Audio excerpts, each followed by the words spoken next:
Our story begins in a world where a Cold War has been going on between the two big countries of Westalis and Ostania. Daylight assassinations and spying are common in this world where these two countries continue to try to meddle in the political affairs of each other. However, one day, the diplomat of Westalis is killed in an assassination. The higher-ups at Westalis figure that this is the work of the far-right party of the East, which is planning to take over the government there and launch an actual attack on Westalis, a full-out war. They are left with only one option. And no, it's not to start a war before they do. That would be too easy. The officials decide to let their very best agent deal with extracting information to somehow stop the war. The agent is Twilight. Twilight is one of, if not the best spies in the entire world.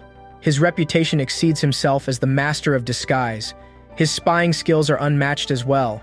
James Bond doesn't even compare when it comes to this legend. Twilight can switch to 100 faces, has survived countless wars, and stopped many as well. And the most important of all his skills is that he puts his mission before anything else. Heck, it doesn't even take him a second to break up with his girlfriend, who was thinking about marriage. Recently, Twilight finished acquiring some confidential pictures of the minister from his blackmailers. He had been living as Robert during this time, but as soon as his mission is finished, he burns all the papers linking him to that name, cuts off all his ties, and heads out to the next mission. His life as a spy always keeps him busy, and he knows that he will never have a real name or a real family, but that's okay with him. He gets his next mission as he heads to the city of Berlin. The mission is simple. The target is a member of the National Equality Party named Donovan Desmond. This man has been planning something to disrupt the peace between the two countries, and Twilight needed to spy on him. However, there was a catch, or perhaps an easy way to perform his work. He needed to get married, have a child, and make sure that the child gets into the same school as Desmond's son, so that using the child, he could keep track of Desmond's activities. All of this needed to be done in 7 days.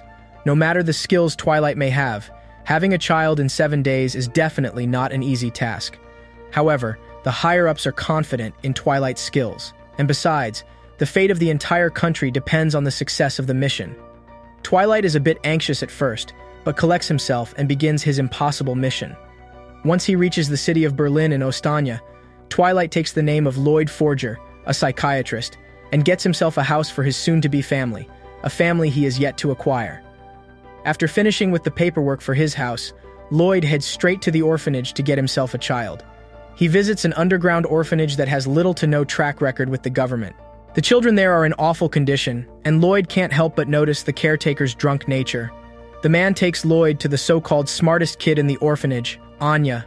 For the mission, Lloyd wants a child who is smart and at least 6 years old. He doesn't really believe that Anya fits into any of those categories, but for some reason, Anya tries her best to impress Lloyd. She even solves a crossword right before his eyes as he solves it in his mind. This convinces Lloyd, who instantly adopts Anya. Little did Lloyd know, Anya was a telepath, a test subject of an experiment. Anya could read the minds of all the people around her. Anya had realized that Lloyd was a spy and was more than ecstatic to join him in the mission. Lloyd takes his daughter back to his home, and later she tags along with him as they head to get some groceries. During all of this, Lloyd starts to realize that spying is much, much easier when it comes to parenting. He spends the whole night trying to figure out how best to tackle this whole ordeal. Anya is not exactly the calm type either. She is fully immersed in the spying and espionage that her father had spent so many years hiding from people.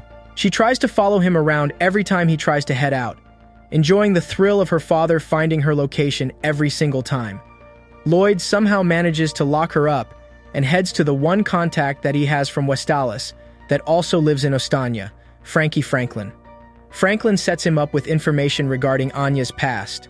Just in the past year, she had been adopted and then returned back at least 4 times.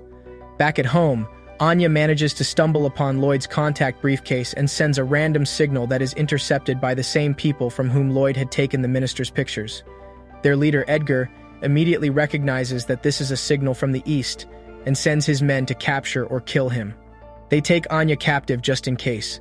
Lloyd gets home and manages to subdue the 2 men who were there quite easily. He then rushes to the location where Anya is held captive. Lloyd disguises himself up as one of the goons and skillfully swipes away Anya while the other goons are distracted. He leaves her outside and then goes back in. Lloyd then points a gun at Edgar's head and threatens him that if he ever came after him again, he would not only kill him, but his wife and his little daughter. He then walks outside in his real form like a badass. The father and daughter then decide to switch houses just before the entrance exam to the prestigious Eden College. Both of them have come a bit closer to each other after the last incident. The entrance exams finally begin, and Anya obviously has no idea what she can do to pass. She tries to read the minds of others around her, but the rest are as clueless as her. With no other choice, she guesses all the answers. However, she lucks out. Anya passes the entrance exam to Eden School. Elsewhere in the same city, a young 27-year-old female, Yor, is troubled by her lack of companionship. It isn't that she wants to get married. Just recently, the government has started to prosecute a lot of single females believing them to be spies. Yor just doesn't want to leave her day job in the city council because someone thinks that she is a spy. That day, her friends call her to a house party and Yor agrees. She even lies to her brother, who lives in a faraway location and is her only living family member, that she will be going to a party today with her boyfriend when he inquires if she had settled down or not. The idea that she had to find a boyfriend before the party troubles her throughout the day. However, that is not the only secret she has kept from her brother. While Yor might not be a spy, she is, however, an infamous assassin named the Thorn Princess. She is a contract killer who works for various secret organizations to murder people for the greater good of the country. This is why she needed to maintain her reputation as a normal worker in the city council as well. Back at his home, Lloyd and Frankie scour through several hundred reports to select the perfect wife for Lloyd. Lloyd does have the option to hire a spy from his country, but decides it's better to use someone who doesn't know about his mission. After being unable to select someone, he takes Anya to the local tailor's shop. There, the two stumble upon a troubled Yor, who had come there to get her dressed for the party. Yor and Lloyd meet face to face, and Lloyd instantly recognizes her from one of the files. For any normal person, his look would have meant nothing, but Yor realizes that he was looking at her and asks him why he had been staring at her. The sharp spy quickly makes up an excuse that he was looking at how beautiful she was. They both blush for a while, and Yor believes that, maybe, she can get Lloyd to be his fake boyfriend for a while, with Lloyd thinking something similar. However, when Yor sees that Lloyd is with his daughter, she immediately regrets her thought. She didn't want to kill anyone's relationship for her own selfish needs. Anya gives one look at Yor and realizes that she was an assassin. An assassin mother and a spy father? She would not want anything more than that to happen. She quickly reveals that she doesn't have a mother with no context whatsoever, and Yor gathers up the courage to ask Lloyd out. She does tell him that he only needs to pretend to be her boyfriend, and, in exchange, Lloyd asks her to be Anya's mother for the interview coming up at Eden College. They both agree, and Yor asks Lloyd to meet her the next day for the party. The next day, however, some spy business comes up and Lloyd cannot make it in time for the party. Yor is disappointed but doesn't blame Lloyd. She goes to the party alone and is immediately taunted by her jealous so-called friends. However, Lloyd arrives just in time, bleeding and tired. He makes up an excuse that his patient had gone ballistic on him during therapy. He promptly declares himself as the husband of Yor and takes her out of the demeaning party. Outside, the two are faced with the goons Lloyd had been dealing with earlier, but the two deal with them easily. Lloyd is surprised at Yor's skills, but doesn't so much as suspect her of anything. Some spy he is. The next day, Yor, who is now a part of the Forger family, moves in with Lloyd. And so the most chaotic family filled with lies and deceit is then formed. Father a spy, mother an assassin, and daughter a telepath. Since their marriage is only for show to others, Yor and Lloyd have separate rooms in the house. Lloyd has also made Frankie prepare a fake marriage certificate that had a date of 1 year earlier so that they would be clear of any suspicion. The family for the mission was finally complete. After Anya shows Yor around the house, Lloyd sits them both down for a test mock interview preparation. Very soon, Eden College would be calling all the parents and students for an interview to finalize the admission process, and he wants them to be prepared for it. However, the more he questions them, the more he realizes that his new family is hopeless. Frustrated, Lloyd decides to take the family outside for some fresh air. They visit the local restaurant and even the tailor for some new clothes. Lloyd is troubled by the fact that he cannot get his family to become what he wants them to. He even begins questioning his judgment, but realizes that it's best to take things as they come. He couldn't doubt his abilities now. On their way back, Lloyd and Yor even manage to subdue a thief. Even though they want to keep a low profile, the two can't stop themselves from helping the people around them. Over the next few days, the family prepares rigorously for the upcoming interview, and the day finally arrives. Yor, Lloyd, and Anya reach the school in time for the interview. Eden College is a prestigious school where only the best or the wealthiest of students study, which includes the children of Lloyd's target, Donovan Desmond. The school is known for its harsh judgment of parents and students when it comes to the selection process, and it was imperative that the Forger family performed its level best. Immediately upon entering the school, Lloyd realizes that they are being watched. The judgment had begun even before the interview. As several families enter through the front gate, a group of teachers led by Henry Henderson are judging the families and quietly eliminating any family that performs poorly, looks extra nervous, or is suspicious. Henry has one main point he considers: elegance. He is a fanatic for it. For Henry, if a family has elegance, they deserve to be in Eden. If not, they deserve to be dead. As they walk in, Lloyd and his family pay their respects to the creator of Eden School.